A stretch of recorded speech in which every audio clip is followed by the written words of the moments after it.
Communist অ্যামেন্ডমেন্টের জন্যই আপনি এটা সেখান থেকে অপিনিয়ন আনতে চাইবেন, এটা অ্যাডভাইস দিতে চাইবেন, তারা কি আইন বুঝতে পারে? আমাদের অ্যাফিলিয়েট ডিভিশন আইন তারা part of the law making, এটা আমাদের বুঝতে হবে। এই জায়গায় কনফিউশন তৈরি করার কোনো সুযোগ নাই। এটা করতে গেলে আরো ডিজাস্টার হবে।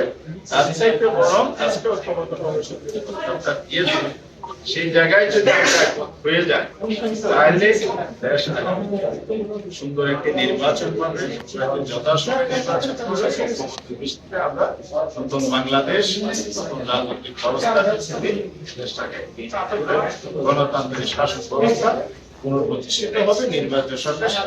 একটা প্রশ্ন, সেটা হচ্ছে যে আপনারা যেটা বলছেন আজকে জুলাই 22 ফালাতিন ভাই যেটা বলে গেল জুলাই ভবিষ্যতে যেই জিনিসের সোর্স অফ পাওয়ার নাই সেটার ভিত্তিতে আপনারা কিভাবে করবেন? এক নম্বর প্রশ্ন। আর দুই নম্বর একটা আশঙ্কা, আপনারা আগে গণভোট চাচ্ছেন, গণভোট যদি জনগণ এই সনদ রিজেক্ট করে দেন হোয়াট? আমাদের সাথে দুইটা